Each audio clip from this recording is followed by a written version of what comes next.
I didn't think much of the motel at first. It was late October, the highway wet with rain, and I was tired from hours behind the wheel. The kind of tired where every shadow stretches longer than it should, and every headlight oncoming feels like it's trying to tell you something. I spotted the sign, small, flickering, an off-brand motel that promised a clean room and a shower, nothing fancy, just a bed for the night. I slowed, pulled into the parking lot, and noticed the building was older than I expected.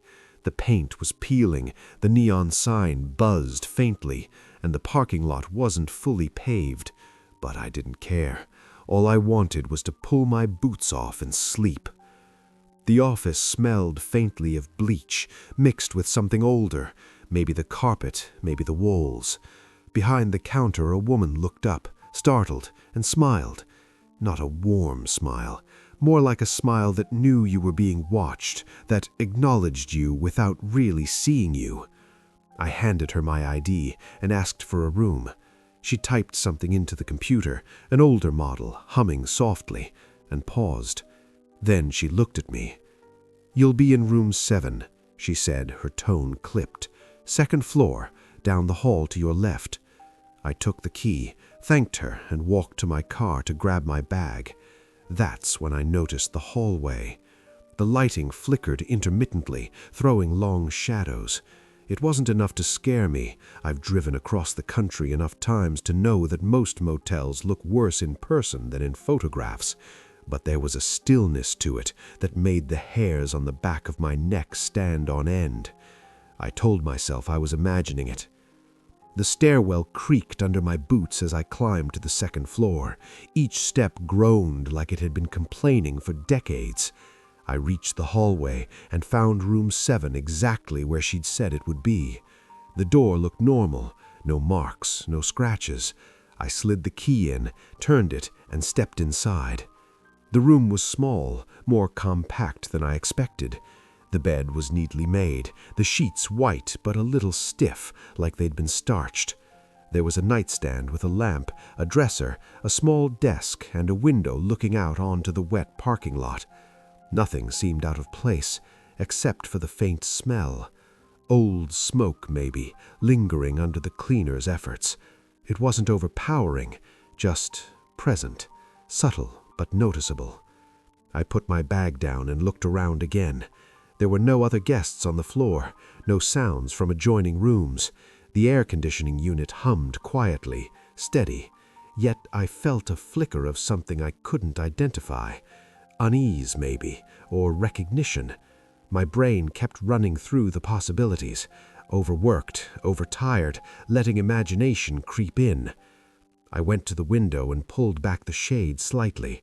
The parking lot was empty, except for a lone sedan, parked far enough away that its driver was invisible.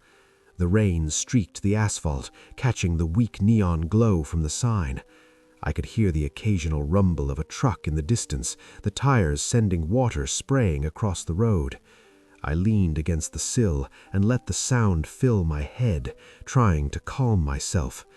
Then I noticed the door that led back to the hallway.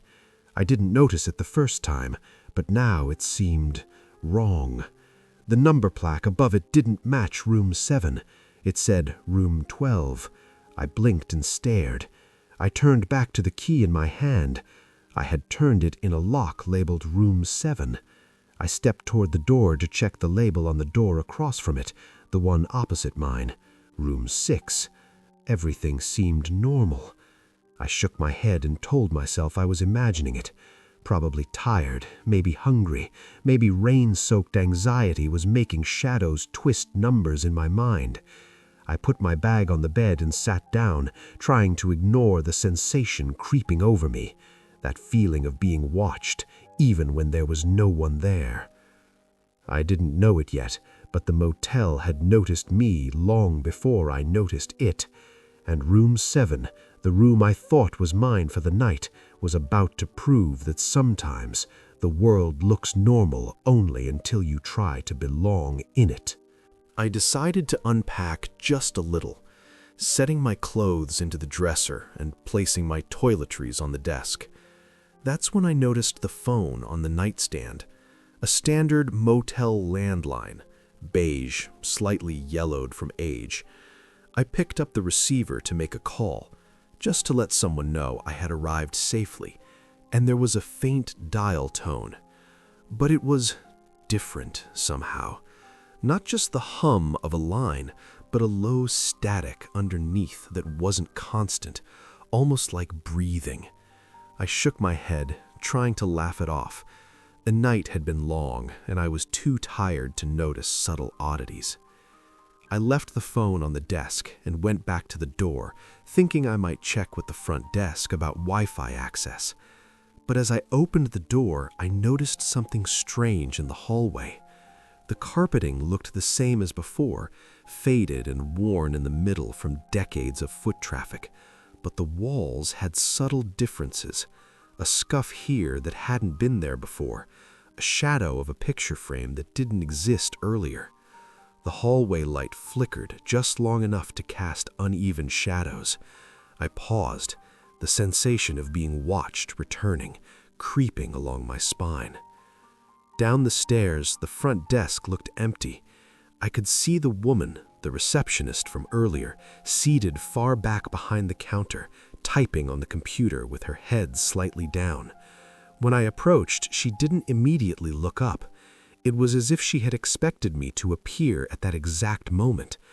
I said hello, and she responded almost too quickly, turning her head so fast I could see the faint tension in her jaw. Her smile was there, but it didn't reach her eyes. There was a practiced politeness, but something mechanical about it. "I just wanted to ask about the Wi-Fi," I said casually, trying to keep my voice steady. Her fingers paused over the keyboard. She looked at me, eyes narrowing slightly, and then back to the screen. "We don't have it," she said flatly. No explanation, no apology, just the fact. I nodded, thinking maybe that was standard. Wi-Fi wasn't guaranteed everywhere back then, even in 1992. But something about the way she said it, clipped, almost dismissive, left a small prickle of unease in my chest. I noticed then that the logbook on the counter had no entry for room 7. I asked her about it. She looked up at me, blinked slowly, and said, "You're sure that's your room?" Her tone was neutral, but it carried a weight. I nodded. She typed something into the computer and leaned forward, squinting at the screen. "Huh," she muttered softly. "That's unusual." I frowned. "Unusual?" I asked. "Room 7 doesn't show in our current system or on any reservations." My stomach tightened. I just checked in," I said. She leaned back, crossed her arms, and smiled, the same mechanical smile. "Well, you have the key, so that's all that matters." She didn't explain, she didn't offer to check with a manager, she just smiled and returned to typing. I left the desk without another word, feeling that odd prickle growing stronger. Something wasn't right, but it wasn't screaming danger. It was quiet, patient, calculated. I felt like I had stepped into a scene carefully constructed around my expectations, everything familiar, but nothing truly reliable. Back in the room, I noticed that the key card in my hand looked slightly worn. Not unusual for an old motel, but the number stamped on it didn't match room 7. I tried to reconcile it, but the thought felt wrong the moment it formed. I placed the card on the desk and stared at the door. Shadows stretched unnaturally under the flickering lamp, and I realized I couldn't tell if the door had always looked like that or if something had shifted while I was gone. I went to the window again, glancing out at the parking lot. The lone sedan was gone. No lights in other rooms, not even the glow of a television, just the faint reflection of the hallway in the window. And in that reflection, I swore I saw a figure standing behind me in the room, just out of focus. I spun around. Nothing. The room was empty. Only the subtle smell lingered, a faint hint of smoke mixed with something older, like the motel had been inhaling decades of its guests and storing them in the walls.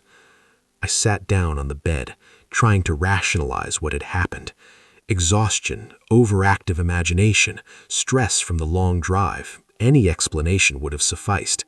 But deep down, I felt the first real chill that told me this night wasn't going to be ordinary. Whatever this motel was, whatever room 7 was, it didn't follow the rules I knew. And rules, I realized suddenly, are the only thing that keep a place safe when you're alone in it. I tried to convince myself that the discrepancy with the key and the room number was just a clerical error. Old motels often ran on outdated systems, and the staff were probably used to improvising. Still, the thought lingered, gnawing at the edges of my awareness. I unpacked a few more things: socks, toiletries, a small notebook I always carried, but every sound I made seemed amplified in the quiet room. The hum of the air conditioner, the faint tapping of rain against the window, even the creak of the bed frame felt unusually deliberate, like the motel itself was listening and waiting for me to settle. I turned on the small television in the corner to distract myself, flipping through channels until static filled the screen. Nothing seemed to work. The static was persistent, occasionally breaking into faint, garbled snippets of voices or music that disappeared before I could understand them. I leaned back in the chair and rubbed my eyes. Maybe I was overtired. Maybe I was imagining things. But the unease was tangible, pressing against me in the corners of the room I couldn't illuminate with light. I decided to check the hallway again. The door creaked slightly as I opened it, and the dim fluorescent lights flickered overhead. I noticed then that the layout of the floor didn't match what I had expected. The door across from mine wasn't room 6, it was labeled room 9. I turned to look down the hall. There was a staircase at the end, but I was certain that it had been in a different location when I first arrived. A subtle, disorienting shift in perspective that made the floor feel longer, narrower. My heart rate quickened, but I tried to keep calm. Old motels are quirky. Buildings settle, hallways warp.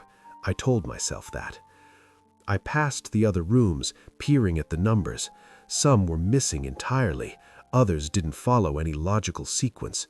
Room 8 seemed to be skipped, and room 10 was twice as wide as the others. The air felt heavier here, stagnant, with a faint smell of old cigarette smoke that hadn't been noticeable before. I stepped back into my room and shut the door, the click of the lock echoing in a way that was louder than expected. I leaned against it and exhaled slowly. I sat on the edge of the bed, trying to regain control. I pulled out my notebook and started jotting down observations. Key number didn't match room, hallway numbers inconsistent, static on TV, smells shifting, lights flickering, hallway longer than memory. I paused, reading what I had written. The list was innocuous enough, except when I realized that every detail I noted made the room feel smaller, more confining, as if the space itself was watching me struggle to categorize it. That's when I noticed the phone again. The receiver was slightly off the hook. I hadn't touched it since checking in. I picked it up cautiously. A faint click sounded on the line, followed by a low, static hum, almost like a breath. I placed the phone back and stared at it. Was it the motel wiring? A prank? My mind, strained from hours of driving, trying to imagine patterns where none existed? I couldn't say. I tried to get up and shake off the tension, but then I saw it. A shadow at the far end of the hallway, just outside my door. It wasn't a human shape exactly, more like a blur, shifting, watching. I froze, heart hammering, waiting for it to move again. When it didn't, I forced myself to step toward the door. By the time I opened it, the hallway was empty. No figure, just familiar flickering lights and the carpet, worn in the same patches I'd seen before. I closed the door and locked it again, but the sensation of being observed lingered. My pulse was high, and I realized I hadn't breathed normally in several minutes. I sat back down on the bed, rubbing my temples. Maybe it was nothing. Maybe I was just tired. But when I glanced at the key on the desk, I noticed that the number stamped on the metal seemed to have changed slightly. I blinked, rubbed my eyes, and looked again. It was different, not dramatically, just enough that my mind flagged it. By then, a creeping certainty had begun to settle in my chest. Something about this motel was off. Not supernatural, not overtly threatening, but fundamentally wrong. A normal motel obeys rules.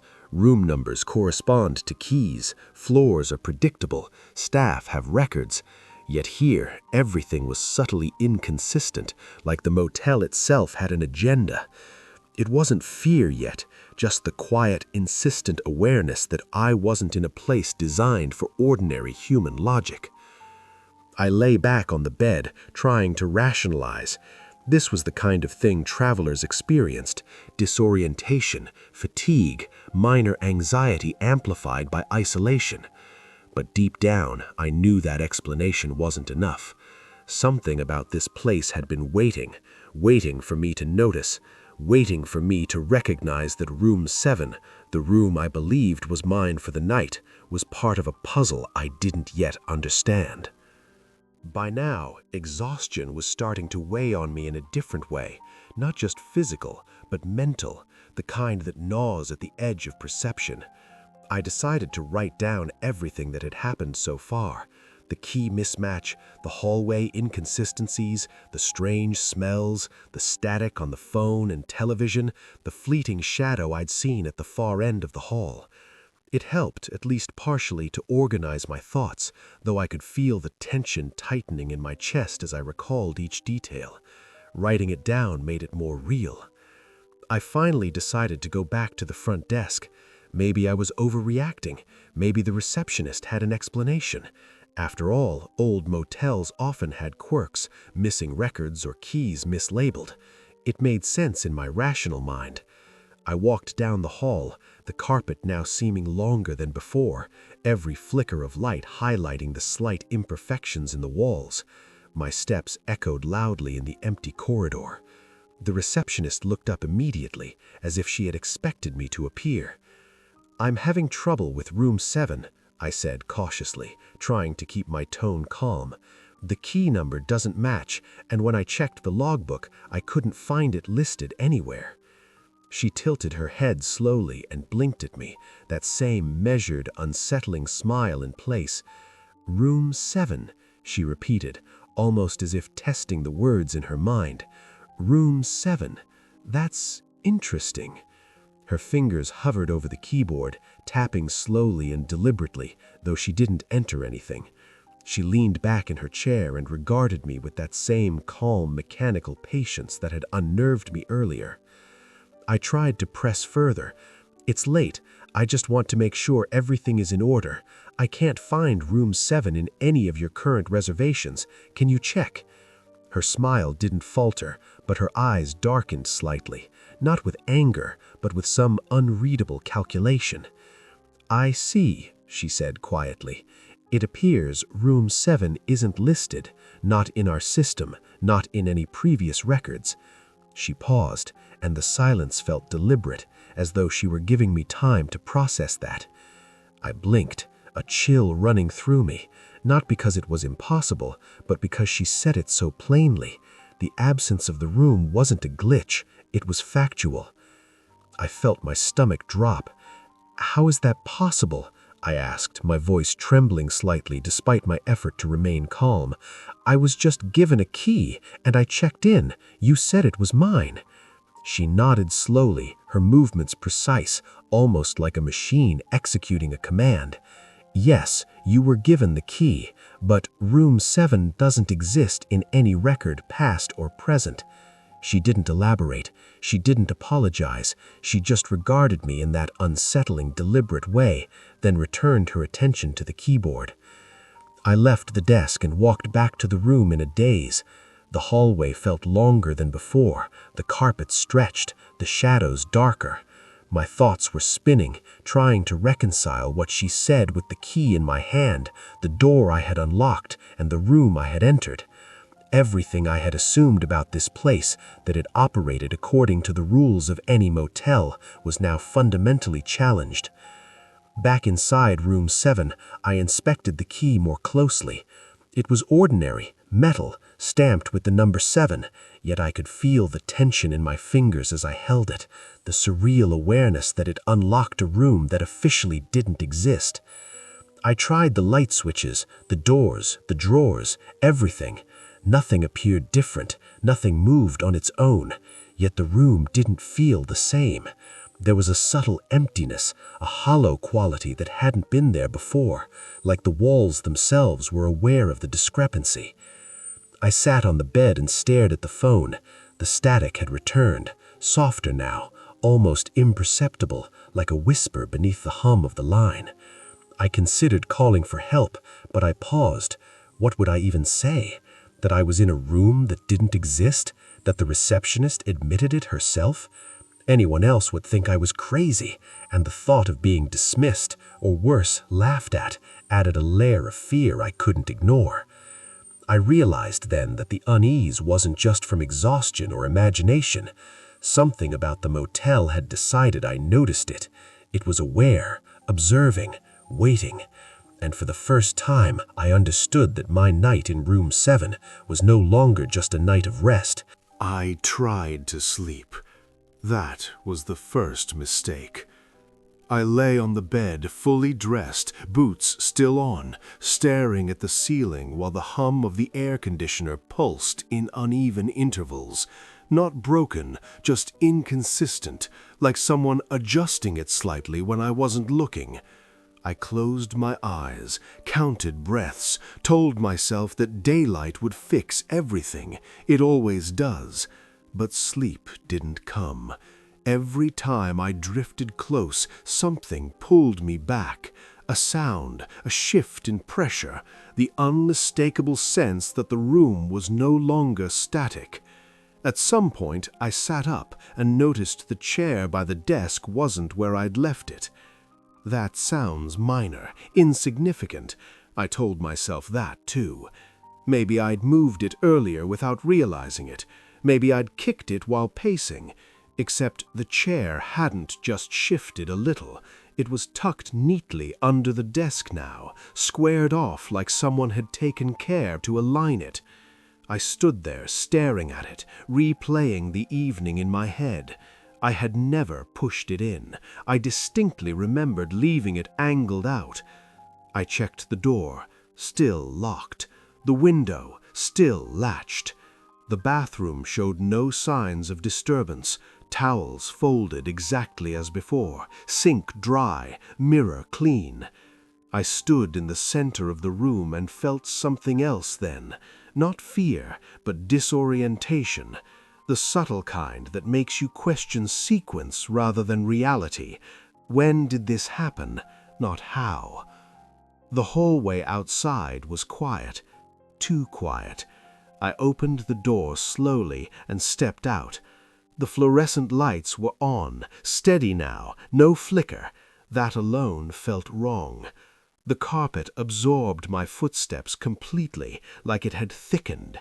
I walked toward the stairwell, or where I believed it was. It wasn't there. The end of the hallway extended farther than it should have, the walls narrowing slightly, the doors spaced just a bit farther apart than before. The room numbers no longer followed any pattern at all. I saw a room 3 next to a room 14, a door with no number at all, another with 2 numbers scratched out and replaced. My mouth went dry. I turned back toward my room and froze. Room 7 was gone. The door was still there, but the number plaque had been removed entirely, leaving a faint outline on the paint where it had once been. I stood there longer than I want to admit, trying to force logic into the situation. Buildings don't rearrange themselves, hallways don't grow, rooms don't vanish. And yet, I reached out and touched the door. Solid, real. I unlocked it and stepped back inside, and the room looked exactly as it had when I left. Chair under the desk, bed untouched, my bag exactly where I'd set it, except the clock. I stared at the digital clock on the nightstand until my eyes hurt. It read 2:17 a.m. I was certain it had been just after midnight when I lay down. I checked my watch. Same time. I tried the phone again. The dial tone was gone now. No static, just dead silence.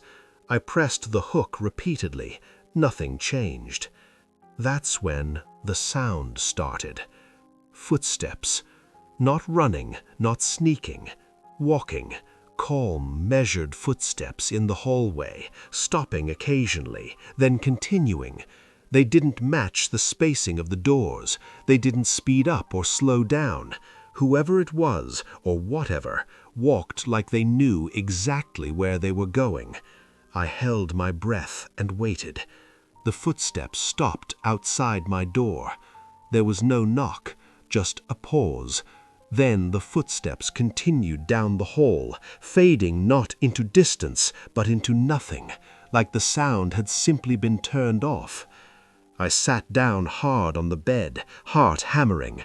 My hands were shaking now, badly enough that I had to grip my knees to steady them. This wasn't about confusion anymore, or fatigue, or clerical errors. The motel was active, responsive, and I had the sudden crushing realization that room 7 wasn't a mistake. It was a selection. The hours that followed are the ones I remember with the clearest sense of unreality. I don't know how long I stayed awake, pacing the room, watching the chair, the bed, the phone, all ordinary, yet all threatening at once. The rain had stopped outside, but the air smelled damp, like the motel itself had absorbed moisture from decades of storms and refused to release it. Every sound, a distant car on the highway, the creak of the building settling, sounded magnified, like someone had tuned the world's volume just enough to make my nerves raw. I tried to sleep again, reasoning that maybe if I closed my eyes, the night would pass without incident. But every time I drifted close, I felt the weight of a presence in the room. Not heavy, not tangible, just aware. I could feel it in the corners, where the walls met the ceiling, where the shadows pooled. I told myself it was imagination, nerves fraying from a long day of travel. But deep down, I knew that this was something else, something deliberate. By 3:47 a.m., I realized the room itself was changing. Small details at first, a picture crooked on the wall, a drawer slightly ajar that I was sure I'd closed, the bedspread not lying quite right.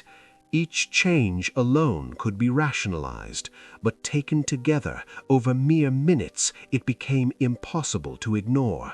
The room was responding, not like a living being, but like a patient, calculated entity adjusting itself around me, watching my reactions, testing boundaries. I went to the window again. The parking lot outside had shifted.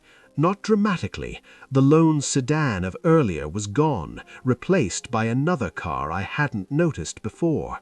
It was unusual for cars to go and come, but the angle of the headlights, the reflection of the sign, the shadows they cast on the asphalt, all wrong. I could swear I had memorized the layout moments before, and now it didn't match. Something about the geometry of the lot felt subtly altered, as if reality itself had bent when I wasn't looking. I turned back to the room and noticed the door to the bathroom. It was cracked open slightly. I had closed it when I arrived. I moved closer, heart hammering, and gently pushed it. Inside, the towels were folded exactly as before. Nothing had changed, except a faint mark on the counter I hadn't seen before. not large, just a smudge, barely noticeable, yet I could feel its significance without understanding why. Then came the noises from the hallway. Not footsteps this time, not pacing. Whispers. Low, indistinct murmurs that didn't form words I could understand. I pressed my ear to the door, trying to hear patterns, trying to recognize a voice. Nothing familiar, yet the tone was calm, deliberate.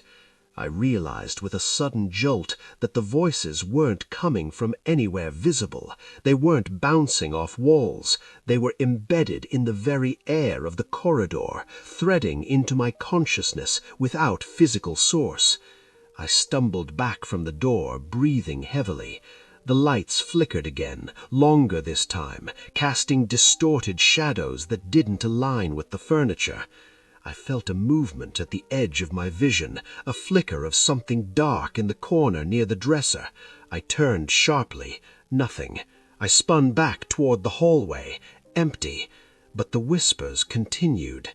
I realized I couldn't trust my perception anymore. Not the walls, not the floors, not the hallway. Time itself seemed to stretch and contract. One moment it was early, one moment it was late, and I had no reliable markers to know which was which. The clock on the nightstand had jumped hours forward, then backward. My watch disagreed. My sense of duration collapsed. I was trapped in a place where reality could be reshaped at any moment, and there was nothing I could do to anchor myself. By 5 a.m., I had stopped trying to rationalize. The motel had made its point. This was not a building. This was a test, a deliberate manipulation. And I, weary, isolated, and fully awake, realized that I had been chosen to experience it, not by chance, but by design. I don't remember deciding to stand up. One moment I was sitting on the edge of the bed, staring at the carpet, and the next I was on my feet with my hand on the door handle. It felt less like a choice and more like a response, as if the motel had nudged me in a direction just to see what I would do. The handle was cold, colder than the rest of the room should have allowed. I hesitated, then turned it and stepped into the hallway. The lights were dimmer now, not flickering, muted, as if someone had turned them down deliberately. The air felt heavier, thicker, like breathing through damp cloth. I took a few steps and stopped dead. The hallway was shorter, not subtly, not debatable. The distance between my door and the stairwell, which had been too long earlier, had compressed. I could see the end clearly now. I could count the doors, and there were fewer of them. I turned around slowly. My room was still there, but now the number plaque was back. Room 7. Clean, undamaged, as if it had never been removed. That was when the panic hit. Not the explosive kind, the quiet, suffocating kind that settles behind the eyes and makes every thought feel delayed. I walked toward the stairs, each step measured, deliberate, trying not to show fear to a place that felt disturbingly capable of recognizing it. The stairwell door opened easily. Inside, the concrete steps spiraled downward farther than they should have. No landings, no breaks, just an uninterrupted descent into dimness. I started down anyway, gripping the handrail, counting steps under my breath. 20, 30, 40.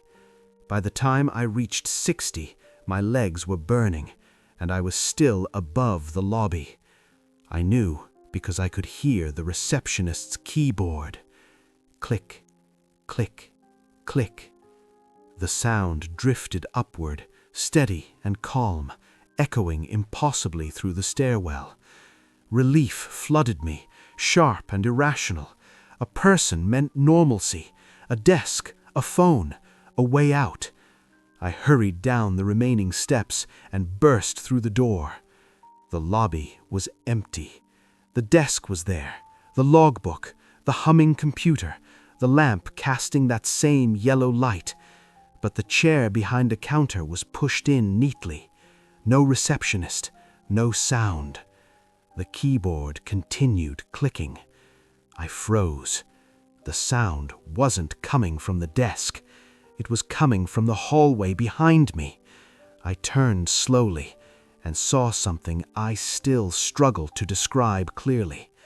At the far end of the hallway, the one that should have led to the parking lot, there was a shape, human-sized, standing still, its outline blurred slightly, like heat distortion over asphalt.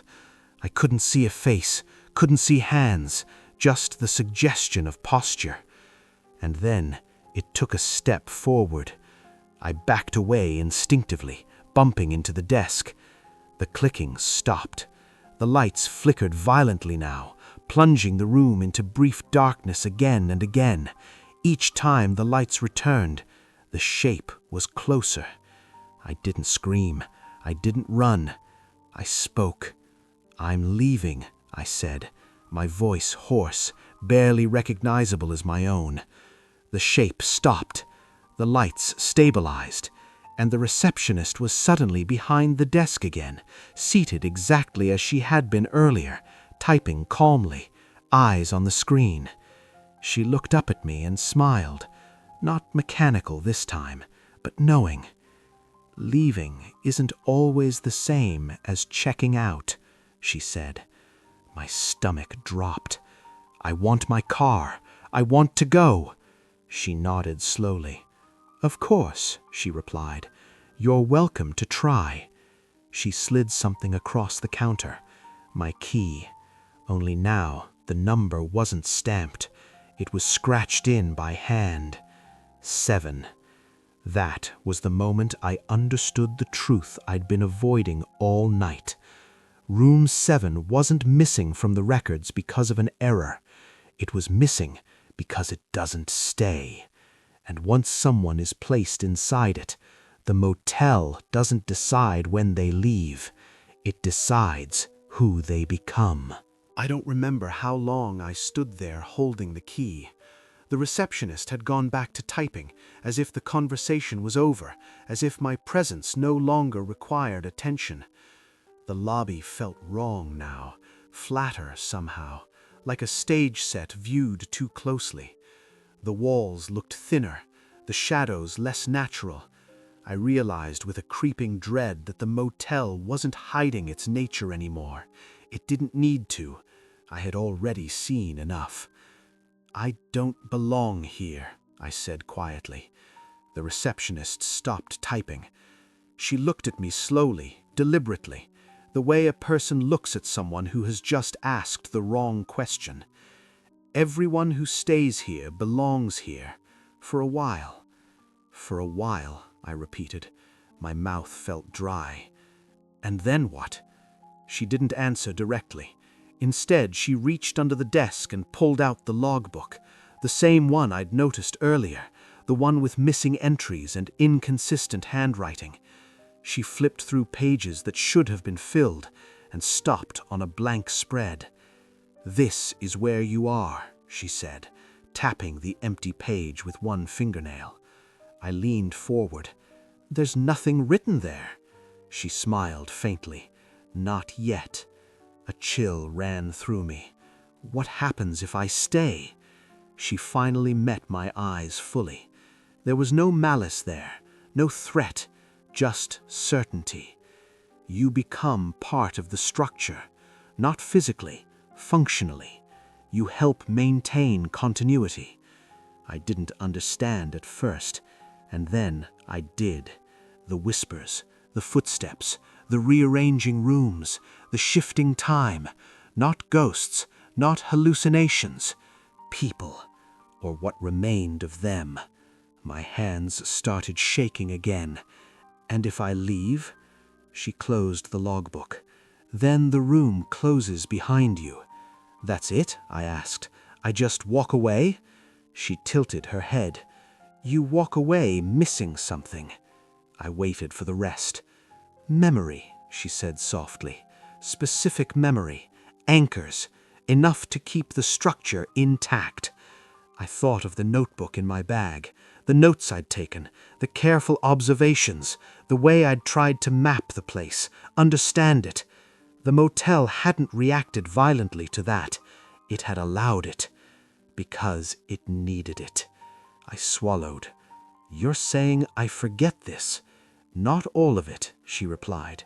"Just enough that you don't come looking. Enough that you don't warn anyone in a way that matters." I laughed once, sharp and humorless. "You're already doing that," I said. "Even if I remember, who would believe me?" She didn't disagree. The lights dimmed slightly, as if in response. The hallway behind me stretched, then shortened again.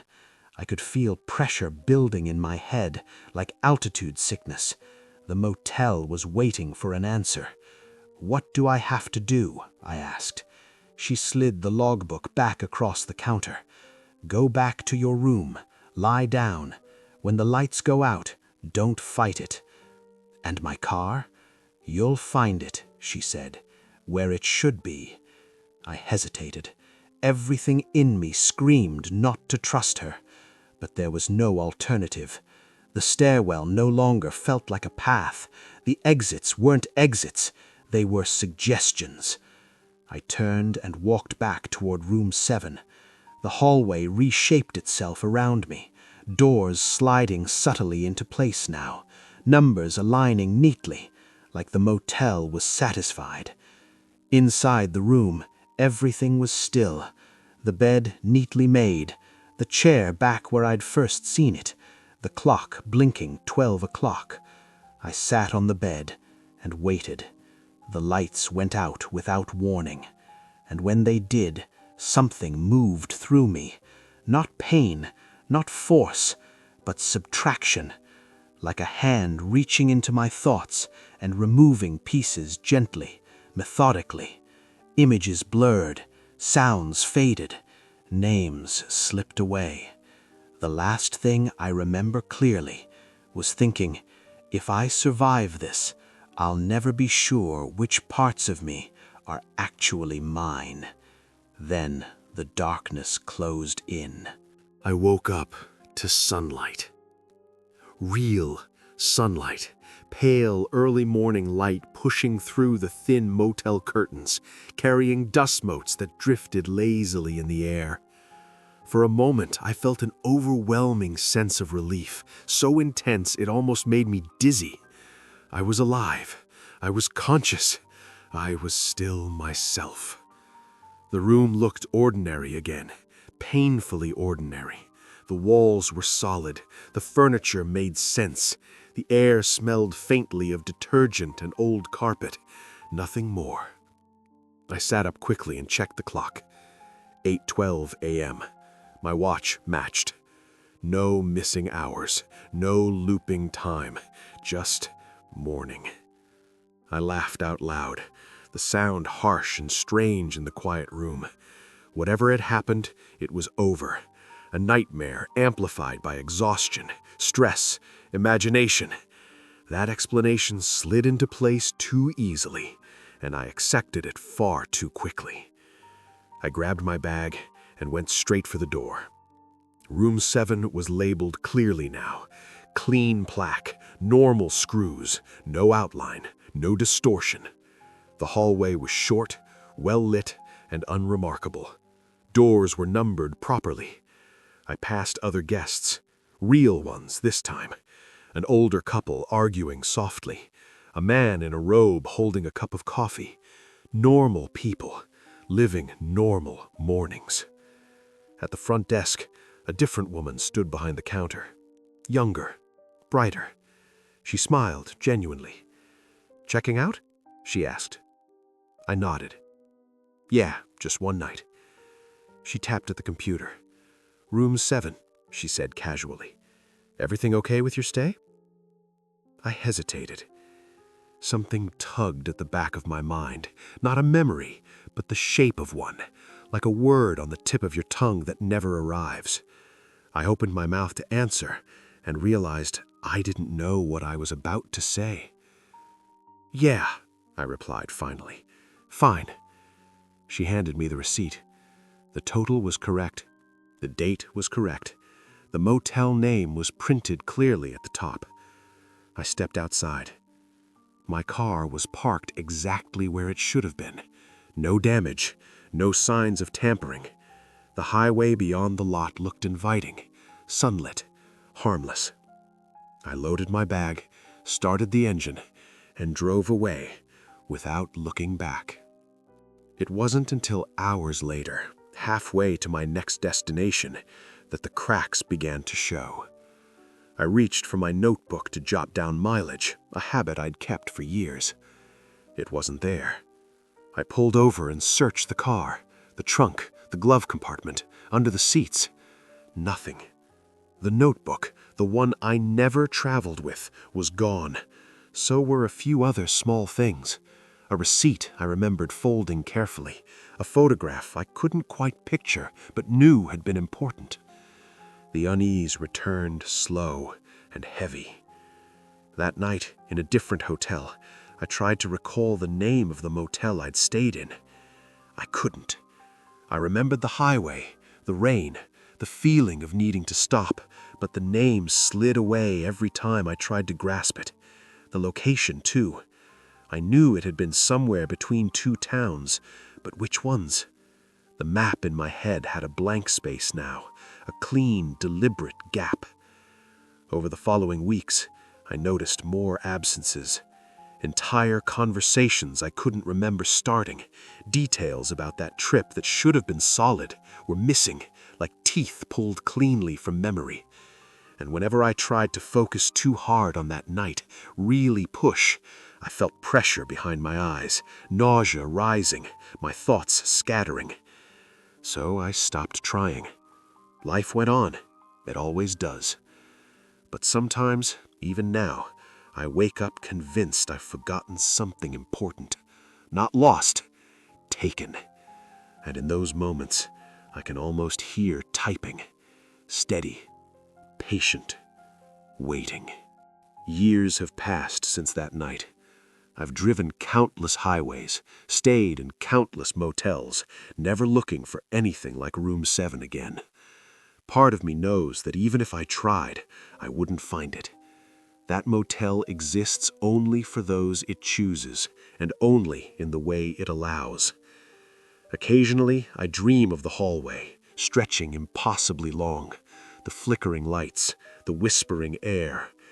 I wake with the sensation that something is missing. Not an object, not a memory I can name, but a small piece of awareness that was quietly extracted and filed away in a place I cannot reach. I've learned to live with the absence. I carry it in the back of my mind like a shadow I never acknowledge in daylight. Sometimes when I check into an ordinary motel, I notice the numbers on the doors, the hum of the air conditioning, the faint smell of aged carpet. A small instinct tells me, pay attention, watch, because the world has a way of placing things in your path, and sometimes, if you're chosen, you walk into something deliberate, something designed, and once it touches you, even in the most subtle way, you never truly leave. I still remember the key, scratched by hand, number 7, heavier in my hand than metal should ever feel. I remember the static, the whispers, the shape at the end of the hall, and the way time itself bent around me. I don't talk about it to anyone. I can't. It would sound like madness, and perhaps that's exactly what the motel wants. Silence, compliance, the comforting notion that it doesn't exist outside the memory of those it touches. But it does exist, somewhere, waiting, watching, patient. Not supernatural, not monstrous in the traditional sense, but alive in the way a structure can be alive to patterns, to reactions, to human presence. It adapts, it tests, it learns, and when it chooses again, it will select the next guest, the next Room 7, and quietly exact its cost, without violence, without screams, without leaving evidence. The horror is not in what it takes openly, but in the way it shapes what you leave behind. Fragments of memory, moments erased, knowledge lost, consciousness nudged and folded into a pattern you will never fully comprehend. So I live with that knowledge now. Not every day, but enough. Enough to notice the small gaps, the missing details, the subtle absences that everyone else ignores. Because I know what they are. I know what they mean. And I know that some nights, in a motel somewhere along a long highway, room 7 waits. And it is patient. The worst part? I also know in the deepest part of me that I could easily forget this entire story tomorrow. And if I did, the motel wouldn't care. It never does. Somewhere, room 7 is ready, waiting.